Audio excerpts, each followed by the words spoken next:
21절에서 24절까지입니다. 구약성경 1214페이지 에스겔 39장 21절에서 24절 제가 읽습니다. 내가 내 영광을 열국 중에 나타내어 열국으로 나의 행한 심판과 내가 그 위에 나타난 권능을 보게 하리니 그날 이후에 이스라엘 족속은 나를 여호와 자기들의 하나님인 줄 알겠고 열국은 이스라엘 족속이 그 죄악으로 인하여 사로잡혀 갔던 줄 알지라. 그들이 내게 범죄하였으므로 내 얼굴이 그들에게 가리우고 그들을 그 대적의 손에 붙여 다 칼에 엎드러지게 하였으되 내가 그들의 더러움과 그들의 범죄한 대로 행하여 그들에게 내 얼굴을 가리웠었노라. 아멘. 하나님께서 이스라엘하고 행했던 것을 사실은 우리 이방인의 입장에서는 남의 이야기처럼 들릴 겁니다. 우리 이야기 아니야. 이거는 옛날에 이스라엘과 그 민족이 믿는 하나님과의 사적인 관계이기 때문에 거기에 대해서 우리가 상관없는, 우리가 몰라도 되는 그 남의 현실이다, 그렇게 생각할 수가 있습니다. 그런데 오늘 본문의 내용, 이 구조가 어떻게 되어 있느냐 하면은 얼굴을 그들에게 나타내지 않는다, 또는 가리운다, 또는 반대로 얼굴을 나타낸다 라는 이야기가 나와 있습니다. 이 얼굴을 나타낸다 할 때 우리가 성경 전체를 통해서 딱 이것만 알고 있으면 돼요. 하나님의 얼굴에는 하나님의 숨겨진 하나님의 자기 영광을 나타낸다고 생각하시면 되는 겁니다. 그 하나님의 얼굴을 나타낸다 할 때 그 얼굴은 사실은 하나님 쪽에서 나타내게 되면 그건 영광이 되지만 사람이 그 하나님의 얼굴을 보고자 하는 거예요. 사람들이 누구의 얼굴을 보겠다는 것은 과연 실존하는지 현존하는지 그냥 막연하게 있다 치고 불러보는 것인지 아니면 실존은 눈으로 확인하겠다는 겁니다. 그 얼굴을 보면서 그 얼굴을 봐야 안심이 되겠다. 그냥 전화로 외국에서 그 자녀하고 통화보다 얼굴 보면 화상 통화하면 훨씬 확실하잖아요. 그처럼 하나님께서 자신의 이름은 주셨는데 그 이름과 일치되는 그 현존하심, 존재하심, 그걸 확인할 때는 얼굴을 보고 싶은 거예요. 그런데 인간이 하나님의 얼굴을 보고자 할 때는 인간은 반드시 죽게 되어 있습니다. 그게 출애굽기 33장에서 20절에서 하나님께서 모세를 만났을 때 내 얼굴을 보고 살 자가 없다고 했습니다. 자, 여기서 이러한 하나님의 그 뜻은 사실 하나하나 설명하면 굉장히 복잡한데요. 제가 간단하게 처리하겠습니다.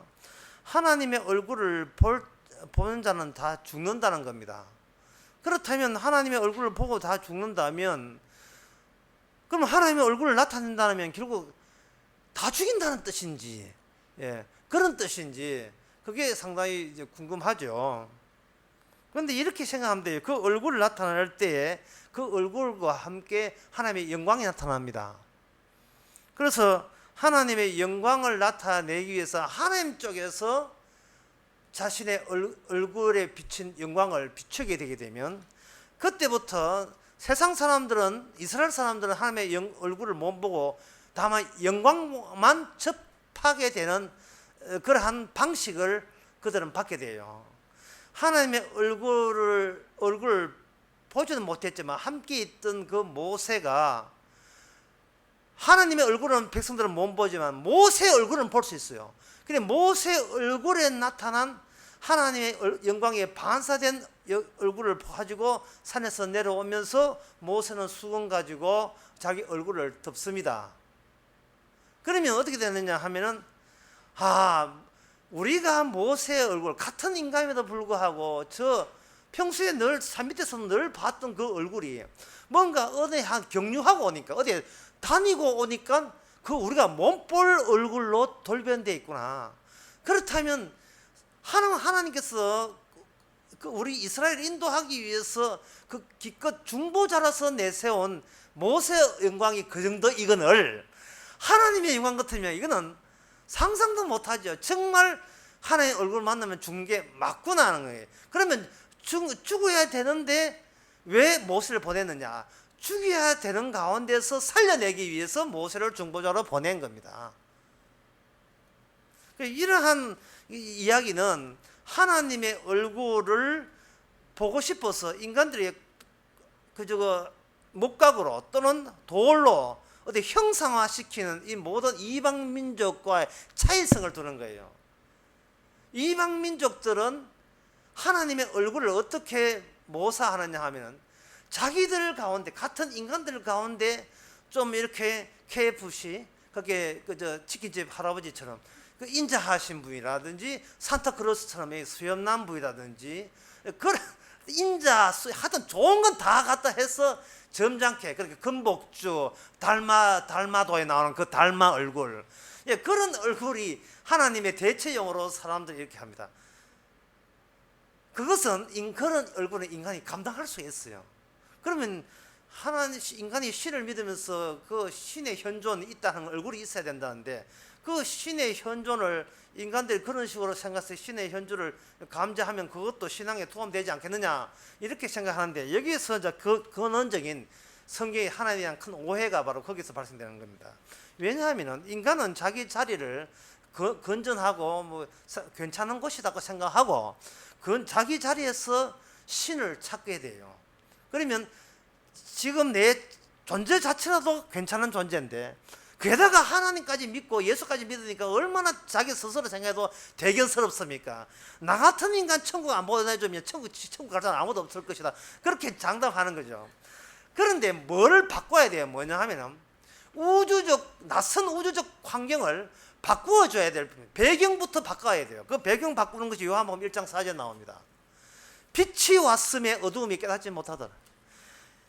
전문학자들의 망원경을 가지고, 갈릴레오 같은 경우에 망원경을 스스로 개발해가지고 안경알을 닦다가 스스로 유리를 딱 깎아가지고 뭘 봤느냐, 목성에 행성이 2개 있다는 걸 발견했거든요. 그때부터 이제 지구가 태양을 돈다는 걸 알았는데, 그 천문학자들이 망원경을 가지고 아무리 보게 되면 봐도 지구는 환한데 바깥은 어두워요. 우주가 그렇게 별들이 많은데도 어두운 이유는 우주가 팽창하기 때문에 그렇습니다. 우주를 팽창하는 거예요. 점점 더 빛보다 더 빠른 속도 팽창하기 때문에 우주는 어두운 겁니다. 요거 물리적인 TV, 요거 상식에 속하는 겁니다. 하늘에 파란 것은 이 빛의 반사 때문에 그렇듯이, 망원 가지고 우주를 보게 되면 유도가 지구만이 축복받은 장소로 알고 있습니다. 그런데 그게 얼마나 자기중심적 사고방식입니까? 내가 건전하고 내가 훌륭하니까 나처럼 훌륭한 하나님을 내가 섬기겠다라는 것은 이방 민족의 종교입니다. 그거는 다 이제 엉터리예요. 요한복음에서 진짜 네가 속해 있는 네가 정말 빛이냐 이 말입니다. 빛이 아니고 그 자체가 어둡다는 겁니다. 진짜 빛이 등장해야 우리가 밝다는 것도 바른 게 아니고 어둡다는 것을 깨닫게 되는 거죠. 백화점에 이 연말 연시에 백화점 한번 가보세요. 얼마나 밝은지 몰라요. 그 백화점이 모든 걸 다 갖춰도 그걸 세상에 어둡다고 본 사람은 그 사람이 바보 같아. 백화점에 그 롯데 백화점 가가지고 왜 이렇게 어둡지? 그렇게 생각하겠습니까? 디오게네스라는 그 사람은 세상에 밝은 대낮에 덕불 들어가지고 왜 세상이 왜 어둡지? 이런 식으로 역설적으로 세상의 불의를 고발한 철학가도 있는데, 주님이 보시기에 이 세상은 어두움이에요. 그러면 주님이 보시기에 우리가 광도가 럭스가 얼마나 돼야 밝은 거예요. 주님께서는 주님의 얼굴, 하나님의 얼굴에 비치지 않은 것은 다 어둠이 되는 겁니다. 이스라엘은 일종의 손전등이라 할 수 있어요. 손전등. 이스라엘이 훨씬 손전등이 되어가지고 이스라엘 속에 주님의 얼굴이 있고 주님의 이름이 있고 얼굴이 있다면 비로소 세상은 제대로 어둡다는 것이 이제 들통나죠. 세상이 어둡다면 유일하게 어둡지 않는 곳은 바로 여호와 하나님의 이름을 부르는 곳, 하나님의 자기 얼굴을 드러내는 곳이 유일하게 밝은 곳입니다. 그래서 성경을 볼 때 그렇게 우리의 환경, 배경 자체가 바뀌어져야 되기 때문에 우리는 밝다고 생각하고 자기는 건전하고 자기의 마음은 이렇게 환하다고 생각하는데 그렇게 하지 말고 일단 우리가 어두움이 뭔지 알아야 돼요. 어두움을 알고 빛을 바라보게 되면 우리가 전에 아는 것처럼 이 세상은 어둡지만 나는 밝다는 그러한 망상은 버리게 돼요. 빛은 내 안에 존재하는 것이 아니고 교회 속에서 주님이 와서 비춰줘야 되는 겁니다. 스데반 집사님이 돌에 맞을 때 그 얼굴이 뭐가 되냐 하면 천사의 얼굴이 되고 성령 받아서 천사의 얼굴이 되었거든요. 돌이 날라오는데 천사의 얼굴 되었어요. 그걸 그대로 우리한테 적용시키면 얼굴이 천사의 얼굴 되지 않으면 다 어디에 속했다 뭐 이렇게 극단적으로 보면 그렇게 되죠. 예. 그걸 민낯이라 하는데 민낯은 아침에 부스스 해가지고 머리 이래가지고 하면 이건 성령 안 받은 얼굴이 천사의 얼굴이 돼야 될 텐데 뭐 이렇게 과도하게 메이크업하고 뭔가 수고를 많이 할 때 비로소 천사의 얼굴 된다면 그건 굉장히 그 자체도 어두움의 작용이 아닐까요? 그래서 여자들이 못생긴 것은 게으른자예요. 게으르기 때문에 화장이 게으르기 때문에 못생겼다 이런 그 논리가 성립되는 겁니다. 이스라엘이 오늘 본문에 의하면 하나님의 우상을 섬겨서 하나님의 얼굴을 돌리지 않는다, 얼굴빛을 비추지 않는다는 거예요. 이스라엘에게 어둠을 준다는 것은 사실은 이것은 우리에게 유일한 희망입니다. 어두움을 세상적인 어두움 말고 이 조명도 다 끊어 어두움 말고 촛불도 끊어 어두움 말고 정말 진짜 하나님 앞에서 어둠이 무언가를 경험한다는 것은 진짜 하나님 앞에 빛이 무언가를 경험하는 하나의 대기 상태에 놓인다는 뜻이에요. 이거는 뭐 우리가 쉬운 예를 들으면 이렇습니다. 누가복음 2장에서 모든 사람이 밤에 캄캄한데 유독 그 조명빨이 밤중에 양치는 목자에게 조명빨이 비추니까 이 목자가 이게 분명히 미국 미팔군에서 나온 그 스트레터가 아니거든요. 이 헬리콥터 장에서 온 스트레터가 이게 뭐 이상한 거예요. 그래서 얼마나 놀랐는지 엎드려서 죽은 자 같이 되었어요. 그 빛에 그 럭스가 얼마인지 이뿐만 아니고 그 마태복음 17장에 그 변화산에서 베드로, 야고보, 요한 그 예수님의 제자들 임원진들 3명 올라갔거든요. 그저 회계는 빠졌을 때 회 빠지고 그 회장 부회장 총무 올라갔는데 그 올라갔을 때 갑자기 예수님의 얼굴이 뭐가지 해같이 근데 사실은 해보다 더 빛나겠지. 해보다. 그리고 엘리야도 마찬가지고 모세가 그렇게 인물 좋아했던 적은 없었거든요. 변화산에서 엘리야가 그 진짜 민낯이라도 그렇게 영광이 빛난 겁니다.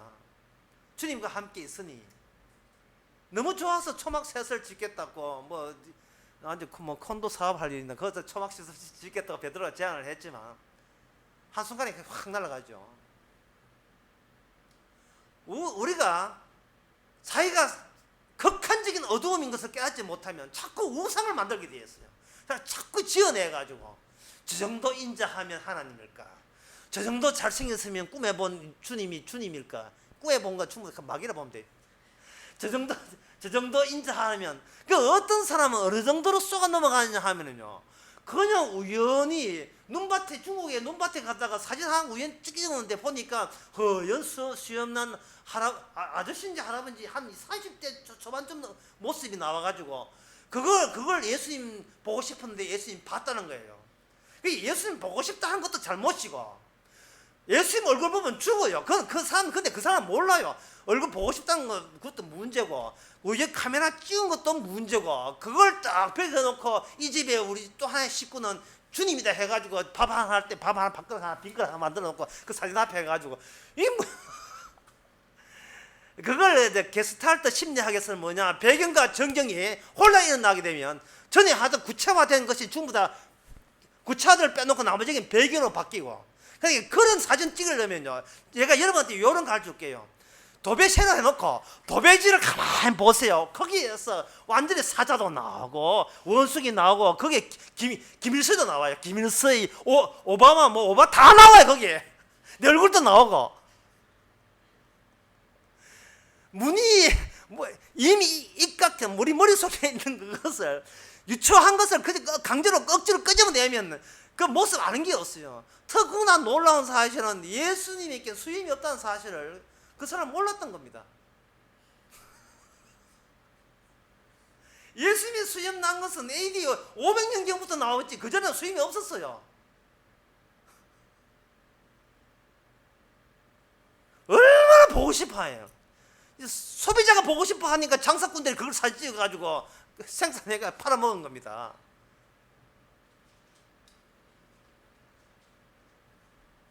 어두움이 주님을 본다는 것은 이거는 성립이 안 돼요. 우리가 죄인이 볼 수 있는 것은 뭐냐? 극한 어두움만 봐야 돼요. 그게 우리 할 일이에요. 화로가 망하게 되었구나. 그것만 있으면 돼요. 우리가 할 것은 화가 망하게 되었다고 해서 주님께서 이사야야 그래 니 알았구나 그래 니 나 지옥 가거라 이런 분은 아닙니다. 그 극한 어두움을 경험했다는 것은 이미 그 사람은 구원의 노선에 반열에 이미 속해 있다는 뜻입니다. 모세가 시내산 올라가서 주님의 얼굴을 못 봤다는 것은 이미 모세는 구원 받았다는 이야기예요. 네 하나님 봤어 안 봤어? 못 봤어. 에이 이거 구원에 실패했는데 이게 아닙니다. 오히려 하나님을 볼 수 없다는 그것이 곧 하나님은 내가 보는 식으로 구원받는 것이 아니고 몸보게 함으로써 전적으로 몸보게 하시는 그 상황이 나를 구원하는 상황이라는 것을 모세는 받아들인 겁니다. 그걸 가지고 모세의 온유라고 해요. 모세의 온유. 하나님께서 그 모세의 누나가 모세 결혼 재혼 문제에 관여했어요. 엄마 대시니까 흑인 여자하고 구스 흑인 여자하고 혼인한다 하니까 그 누나가 왜 근본도 없는 것들이 우리 이 시집에 결혼하려고 하냐 막 한 거예요. 예? 이 천박한 것들이 어디 이 대복 상사 그 대복 상사 왜 나왔나 말. 이 천박한 것들이 어디 천박한 것이 우리 집안에 들어오냐 이런 거예요. 모세는 이겁니다. 누나는 하나님을 안 봤기 때문에 우리가 얼마나 우리가 천박하게 여기는 그것보다 더 어둡다는 사실을 누나는 모르는 거예요. 성전에 누가복음 18장인가 성전에 보면 바리새인들은 하나님을 본 적이 없기 때문에 내가 일에 2번씩 금식하고 11조하고 구제했나이다 하고 하니까 옆에 있는 세리는 엎드려 가지고 주여 제가 죄인이라서 얼굴도 못 들겠습니다 할 때 주님께서 적석으로 순회 재판을 열었어요. 순회 재판. 장차 재판하기 전에 먼저 재판 걸었어요. 네 피고는 고개를 들라, 춘향이는 고개를 들라, 뭐 이런 식으로 피고는 고개를 들라. 네가 천국이고 그리고 피고는 고개를 들라 바리새인 니는 지옥이고 임시 먼저 땡겨서 재판해버렸어요. 마지막 심판을 거기까지 해서 마지막 심판을. 바리새인이 11조하고 교회 착실에 나오고 뭐 이렇게 하니까 자기는 뭐 대단한 사람인 줄 알고 있었어요. 극한 어둠이라는 사실을 그런 짓도 그런 교회 나오고 11조하고 예배 드리는 것도 극한 어두움에 속하는 하나의 일부라 하는 사실을 본인이 몰랐던 겁니다. 그런 그 일을 하게 되면요 자기 영광이 이렇게 더 세져요. 자기 영광이 강화되고 이게 커지게 돼요. 그 자기 영광, 자기 의가 커지게 되면 그 다음부터는 뭐냐 하나님 앞에 땡깡부립니다. 내가 하나님에서 이 정도 했으면 내가 원하는 하나님의 내 출세와 앞길 또 해결해 주셔야 되지 않습니까? 세상에 그만큼 헌금 먹어놓고 입 싹 닦아버리고 예? 이래 놓으면 이래가 우리가 도움하겠습니까? 하나님 이거 협박도 아니고 공갈도 아니고 이래가지고 우리 도움 못합니다. 뭔가 주고 받을 걸 받을 챙겨야 하나님 믿는 재미가 있지. 이런 식으로 막 공갈 나와요. 그래서 저 새벽기도 열심히 나오고 뭐 하여튼 이게 뭐 철학하게 되면 난 걱정돼요. 저걸 근거로 또 공갈칠까 싶어서 걱정돼요. 남보나 배나 했는데 뭘 해달라는 거예요.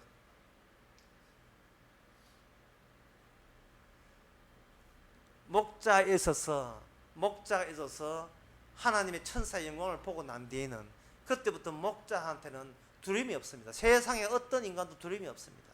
사도 바울이 3차천 올라가고 난 뒤에 세상에 두려움이 없습니다. 두려움이 없어요. 그게 뭐냐?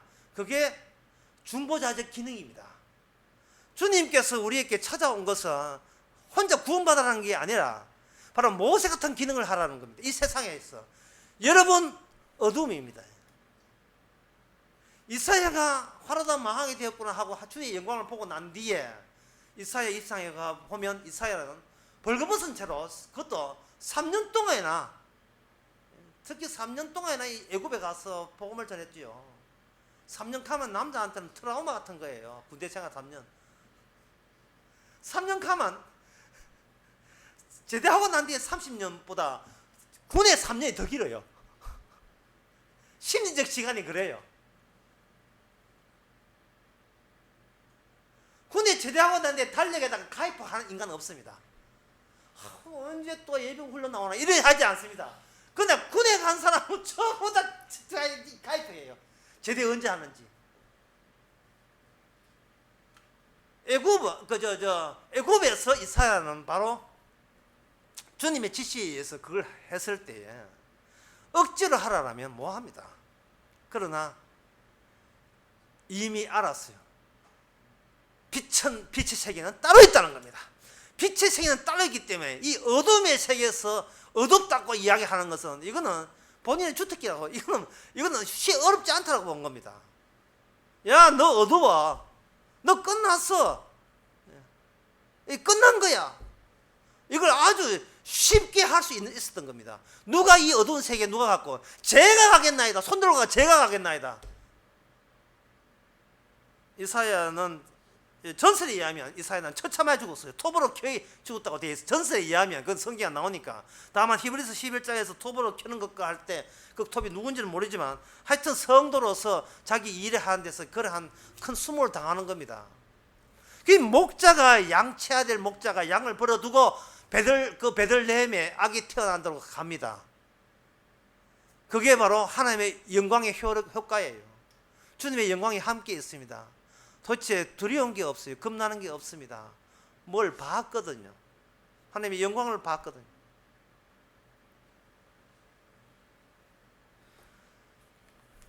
자, 여기서 우리가 생각할 게 있어요. 여기서 이제부터 좀 어려운데요. 하나님의 오늘 본문에서 하나님 그들의 얼굴을 돌린다 할 때 얼굴이라 하는 건 다시 한번 얼굴이라 하는 것은 하나님의 현존하심의 증거입니다. 그렇다면 하나님의 현존하심은 하나님 주의 이름을 부를 때 이름을 부르면서 이거 이름에 부합되는 그 이름에 합당한 일치되는 존재가 계시다는 것을 얼굴로 드러내는 겁니다. 그렇다면 하나님의 제가 참 어려운 건데 어쨌든 쉽게 해보려고 애를 쓸게요. 지금 인간들은 자기가 극한적인 어두움이 있지 않다고 생각하고 남들은 썩어도 자기는 깨끗하다고 생각하는 가운데서 주의 이름을 부르거든요. 보통 인간들은 타고나면서 자기밖에 모르니까. 자, 거기에 대해서 하나님께서 어떻게 하느냐 하면은 그렇게 이름 부르는 너도 어두워 라는 것을 알려주면서도 진짜 본래 하나님의 환경 바꾸기, 이게 낯선 이 세계 바꾸기도 실시를 해야 되니까 이 작업이 굉장히 복잡한 작업이 되는 겁니다. 그래서 이렇게 깔끔하게 정리하면 이렇게 되는 겁니다. 주의 이름을 부르게 되면 거기에 부합해서 주님의 얼굴을 이름 부른 쪽으로 돌리는 방식을 채택하시는 거예요. 하나님께서. 그러면 사람들이 그러면 주의 이름 부를 때마다 아무개야 얼굴 여기 있다. 그거 참 쉽네. 이렇게 되는데 하나님의 이름 부르는 것은 그냥 이름 여호와 부른다고 이름이 되는 게 아니에요. 이게 성경이라는 것이 그렇게 우리가 인간들끼리 그 부른 것처럼 그렇게 하지 않습니다. 이 어두운 세계에서는 충분히 다 어두운 것을 모르고 자기 잘난 존재이기 때문에 쉽게 이름 불러요. 이 연말이 되면 이제 우정을 다시 잡고 우정이란 마치 산길 같아서 다니지 않으면 잡초가 무성하다 뭐 이런 이야기를 하거든요. 이건 뭐냐 하면 우정을 닦는 그냥 자주 만나고 자주 얼굴 보면 돼요. 이름 부르고 얼굴 보면. 그런데 주님의 얼굴은 죽는다 했어요. 죽어버려요. 막 이름 부른다고 얼굴 사면 그 이름 부르는 사람 죽어버린다고요. 그러니까 주께서는 자기 이스라엘을 손전등으로 만들기 위해서, 주의 정의를 만들기 위해서 살려내는 작업과 동시에 자기 얼굴, 영광의 얼굴을, 영광스러운 얼굴을 비춰줌으로써 모든 세상은 어둡지만 이스라엘, 주님의 손전등이 있는 이스라엘만큼 빛이 쏟아져 나오는 그 작업을 주께서는 뭔가 해야 되는 겁니다. 그 작업을 할 때 이름 부르기부터 시작하는 거예요. 이름을 그냥 보통 인간들 사회에서 이름 부르는 채 하는 게 아니고, 출애굽기 20장 24절에 보면 내게 토단을 삼고 그 위에 너의 양과 소와 너의 번제와 화목제를 드리라. 무릇 내 이름을 기념하는 그곳에는 내가 강림하여 복을 주라 되어 있습니다. 주의 이름을 부르는데 방금 제가 24절을 읽었거든요. 근데 23절에 보면 너희는 나를 비겨서 은이나 신상이나 금으로 신상을 만들지 말고 되어 있어요. 자, 요 조건, 이 하나님이 제시한 조건을 봅시다. 하나님이 제시한 조건은 신을 버려야 돼요. 신을 버리고 하나님이 스스로 자기를 때려서 희생당하는 지점을 만들어내는 겁니다. 그게 뭐냐 하면 흠없는 재물들이 죽어가면서, 그게 바로 너희들이 보기에도 너무나 낯선 환경이죠. 낯선 환경, 이질적인 환경, 생각도 못한 환경입니다. 우리가 이 대자연은 어둠이고, 그 어둡다고 지적하는 빛의 세계는 어두움 세계 바깥에 있다고 생각하거든요. 그 말 맞아요. 맞는데 그 바깥에 있는 그 어두운 세계가, 빛의 세계가 이 지상의 어떤 오점, 하나의 지점을 정해놓고 거기에 파급해서 온다면 그 모습은 어떤 모습이냐? 그냥 빛의 모습이 아니고 희생의 모습이고 피 흘리는 모습이고, 어떤 억울한 피가 흐르는 그 지점, 그 아벨의 죽음 또는 선지자의 죽음, 그 죽음이 이 어두운 세계에 유일하게 빛이라고 할 수 있는 지점이 되는 겁니다. 그 애가 바로 동방박사 느낌이죠. 동방박사가 난데없이 낯선 별이 등장했는데, 별은 창세기 1장에 오게 되면 빛의 발광체예요. 예, 별이 움직인다는 것은 새로운 낯선 빛이 왔다는 거고, 낯선 빛이 왔다는 것은 이 세상이 몽땅 어둡다는 겁니다. 그래서 빛이 온다는 것은 이 세상이 어둡기 때문에 심판도 해야 되고, 동시에 빛이기 때문에 심판하더라도 하나님의 약속대로 이스라엘 백성, 택한 백성만 빛의 세계로 데려가기 위해서 그 별이 온 거예요. 그래서 그 별은 일종의 이스라엘이라고 할 수 있습니다. 손전등.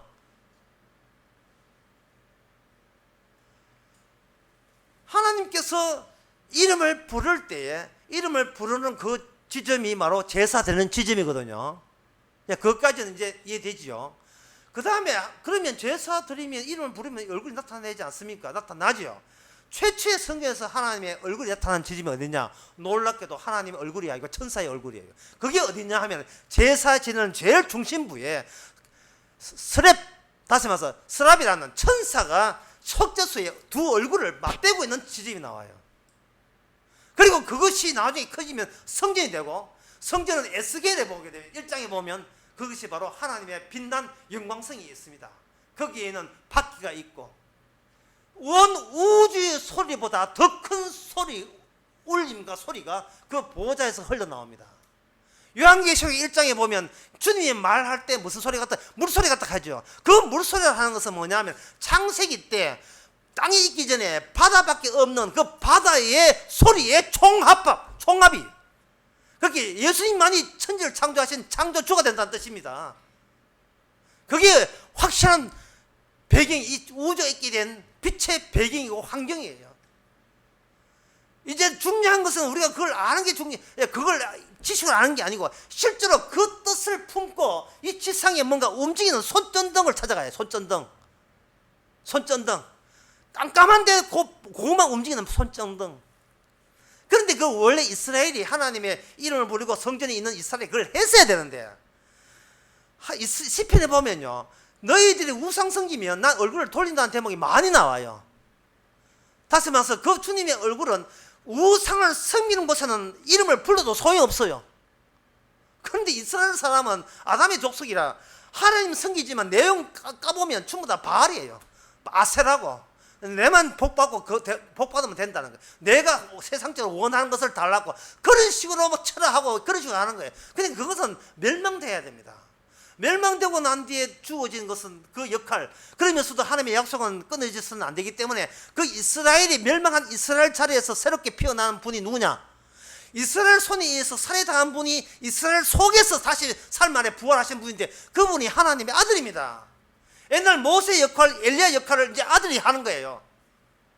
근데 여기서 아들의 요 이야기가 좀 중요하기 때문에 요 이야기하고 마치겠습니다. 그 하나님의 아들이라는 게 뭐냐가 중요하거든요. 이제는 모든 관계가 하나님과 이스라엘 관계가 끝나고 하나님과 아들 관계로 끝나는 겁니다. 요한복음 14장에 보면 아들을 본 자가 아버지를 보았거든 왜 자꾸 아버지를 보이라 하냐 이래 되어 있어요. 끝끝내 아버지 얼굴은 나타나지 않습니다. 하나님께서 마지막 때에 아들의 얼굴을 보면 되죠. 그러면 아들 얼굴 보면 그 당시에 사진기 있으면 비디오 참 좋겠다. 예수 얼굴 찍으면 되는데 그게 바로 자기가 어둡다는 것을 깨닫지 못할 경우에는 내가 다른 사람 그 사진 있으면 뭐 선 볼 때 사진 보잖아요. 볼 때 그런 것처럼 사진만 있으면 내가 먹는다고 생각하는 그 자체가 지극히 극한 어두움의 하나의 성질이에요. 그게 봐서 믿어지는 분이 아니에요. 예수님 봐서. 그럼 봐서 믿어지는 분이 아니라면 하나님께서 어떻게 예수님을 알게 하느냐? 예수님을 모르게 하면서 알게 하셔요. 이게 또 무슨 대도 않는 소리냐? 이야기할게요. 자, 하면 예수님을 아무래도 모르게 함으로써 예수님을 알게 하는 방법이 뭐냐? 제가 아까 어두움에 속하면서 결국은 어둠에 속하게 하는, 모르게 한다는 그것이 결국은 구원시키는 하나의 작업 속에 포함이 됐다 이야기했죠. 여러분들이 편하게 생각해보세요. 여러분들이 자식이다. 그런데 이 드라마나 그런 데 나오면 천재 엄마하고 드라마에 나오는 그 참 멋있는 엄마하고 있을 때 어떤 생각 들었냐 하면은 엄마를 한번 바꿔봐. 나도 저런 엄마 있으면 좋겠다. 그런 생각 들지 않습니까? 어떤 코미디 프로에 보니까 이런 게 있어요. 동생은 착하고 형은 백수가 농 띄고 맨날 백수 사고만 치는 거예요. 그래가지고 동생이 있다가 형 같은 인간은 쓸데없는 인간이니까 형 같은 인간은 우리 집에서 나가! 이렇게 하니까 형이 하는 말이에요. 아버지 나갑시다. 아버지 나갑시다. 동생이 아버지 나가라. 지보고 이야기했는데 알아 누워있는 아버지 보고 아버지가 화가 나가 형니 이리 와. 막대기 들고 치면서 그런 대목이 나오거든요. 상당히 재밌는 대목이에요. 자, 우리 엄마 늘 아프고 골골 걷는 감기 걸리고 그런 엄마 말고 뭐 좀 이렇게 좀 더 재버리고 강복기 같이 이렇게 좀 잘 살고 그런 엄마 또 이렇게 이보이처럼 이렇게 좀 이쁘고 이보이가 이쁜지 그건 확인된 바가 없지만 좀 잘생기고 이런 좀 좋은 차 사주고 내가 못한 거 다 해주는 그 엄마 좀 좋겠다 할 때 문제가 엄마를 바꿔준다 한 그 말 순간 자기 자신이 바뀌어진다는 것을 놓친 거예요. 엄마 바뀌는데 자식이 안 바뀔 리가 있습니까? DNA가 다른데 DNA, RNA가 다 다른데 단백질 자체가 다른데요. 본인은 바꿀 생각 안 하고 엄마만 바꾸면 부모 자식이 된다고 생각하는 그건 아주 뭔가 무지한 거죠. 인간들이 우상을 섬긴다는 말은 자기는 안 바뀌고 아이고 신이 좀 산타클로스 하나 같다 신이 저기 좋겠다 이런 말 한다는 것은 본인은 안 바뀌고 신만 바꾸려고 하는 거예요. 하나님은 아버지와 더불어서 아들이 아버지를 바꿔달라 신이 이렇게 한다는 요구할 자기 없음을 분명히 합니다. 우리에게 오신 예수님 하나님의 아들은 우리가 자기는 안 바뀌고 신만 자기의 마음에 맞는 신으로 바꾸어지기를 원하는 그 모든 존재를 가짜 아들로 규명하기 위해서 이 땅에 오셨습니다. 그러니까 사람들은 예수를 못 믿는 거예요. 왜냐하면 진짜 진짜 아버지는, 하나님 아버지는 아들을 죽기까지 내치고 버려버리는 하나님 아버지인데, 자기가 살아온 모든 아버지는 아무리 안 미운 아버지라도 자기를 나가 죽으라고 저주받은 아버지는 아니거든요. 그러니까 이미 본인 자신에서 상상한 아버지하고 예수님의 아버지하고 다르니까 예수님이 와도 믿을 위인이 없어요. 아무도 예수님을 아들로 받아들이지 않습니다. 이거 뭐 예수님은 제끼고 아버지부터 믿지. 그건 안 돼. 왜냐하면 나를 보지 아니하면 아버지께로 갈 자가 없었기 때문에. 그래서 주님께서는 우리로 하여금 어떻게 하냐, 아무도 믿지 못한다는 것을 분명히 하면서 돌아가십니다. 그리고 살아나셔서 어떻게 되는가, 오늘 본문에 나오죠. 오늘 본문 에스겔 39장